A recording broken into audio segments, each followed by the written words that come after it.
मैं खड़ा हो जाऊँ, ऐसे बैठे बैठे बनाएंगे। बन रहा है। अच्छा, करते रहो।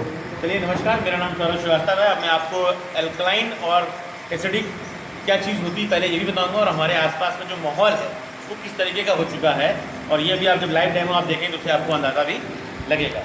तो एक बॉटल में ये हमारा एल्कलाइन आयोनाइज्ड वाटर है, इसका थोड़ी मात्रा में इसमें आपके सामने इस गिलास में डाल रहा हूँ। ये हमारा मार्केट में अवेलेबल एक ब्रांड, बेस ब्रांड से कोई दुश्मनी नहीं है। कुछ भी अगर आप लेंगे इस तरीके का बोतल बंद पानी, सब यही काम करेंगे जो आपको इसमें दिखेगा। और ये भी मिलने वाला एक ब्रांड इस तरीके की कोई भी, ये हमारा अल्कोहल।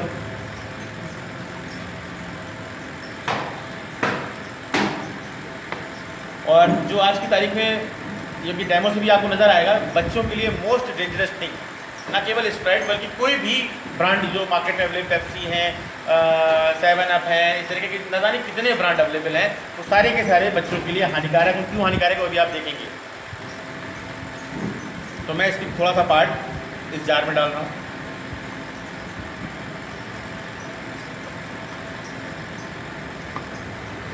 और आमतौर पर किसी भी चीज़ की एसिडिटी और एल्कलिटी को चेक करने के लिए ये एक पीएच टेस्टर के नाम से कह लीजिए या यूनिवर्सल इंडिकेटर कहलाता है। तो ये आप कहीं से भी खरीदते थे, कुछ बूंदे मैं इसमें डालूंगा, कुछ बूंदे मैं इसमें डालूंगा, कुछ बूंदे इसमें, कुछ बूंदे इसमें।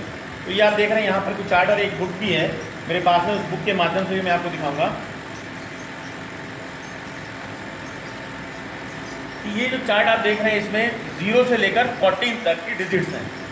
तो 0 से लेकर 6.9 तक अगर कोई चीज़ आती है तो वो एसिडिक कहलाती है। और किस तरीके से हम जानबूझकर अपने इस एल्कलाइन बॉडी को एसिडिक कर रहे हैं। और कहा जाता है कि अगर आपकी बॉडी एसिडिक है तो ही बीमारी उसमें प्रवेश करेगी, लेकिन अगर आपकी बॉडी एल्कलाइन है तो उसमें कोई बीमारी रुक ही नहीं सकती, चाहे वो कैंसर ही क्यों ना हो। और हम अपने बच्चों के साथ में कितना खिलवाड़ कर रहे हैं जाने और अनजाने, वो अभी आप खास तौर पर देखेंगे। तो मैं क्या दिखाना है, 7 न्यूट्रल हो गया, 7 से नीचे एसिडिक हो गया, और उसकी रेंज अलग अलग है, और 7 से 8, 9, 10, 11 ये सब एल्कलाइन की श्रेणी में आ गए।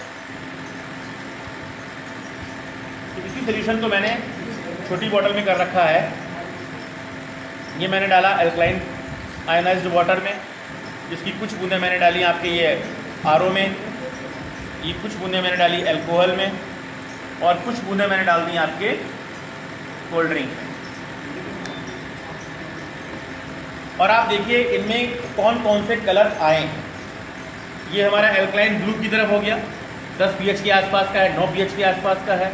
वहीं पर अगर हम देख रहे हैं ये हमारा आरओ वाटर,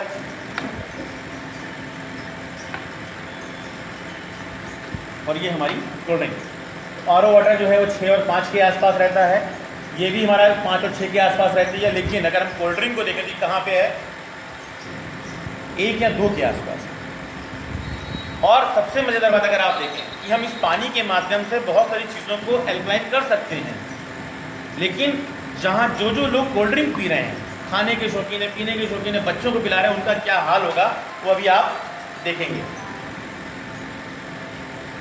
कि मैंने इसी एल्कलाइन पानी को अगर आरओ में डाला तो क्या हो गया, ये भी एल्कलाइन में कन्वर्ट हो गया। जो ये हमारा अल्कोहल है ये भी एसिड फॉर्म में होता है, इसमें मैंने इस पानी को डाला, ये भी इसमें एल्कलाइन में कन्वर्ट हो गया। लेकिन अगर मैं इसमें एल्कलाइन पानी डाल रहा हूँ तो ये किसी भी तरीके से कन्वर्ट नहीं हो रहा है। और क्या कोई भी बच्चा इतनी सी कोल्ड ड्रिंक पीता है, 10 ml या 20 ml कोल्ड ड्रिंक पीता है? वो 200 ml, 300 ml, 400 ml, 500 ml cold drink पीते हैं। तो वो ऐसी 5 लीटर भी अगर पी जाएंगे तो उनकी बॉडी पे एल्कलिटी मेंटेन नहीं हो सकती किसी भी कंडीशन में। तो आप सोचिए उन बच्चों को बीमार होना है कि नहीं होना है। और जिस दिन से मैंने ये डेमो देखा और मेरे आसपास के लोग जो भी इस चीज़ को देख रहे हैं, यहाँ पर जो भी लोग बैठे हैं और इन फ्यूचर भी जो लोग देखेंगे, मेरी उनसे हाथ जोड़ के रिक्वेस्ट है, कम से कम कोल्ड ड्रिंक का अपने हाथों से अपने बच्चों को कोल्ड ड्रिंक रूपी जहर ना पिलाएं। इतना ही मैं कहना चाहूँगा। धन्यवाद।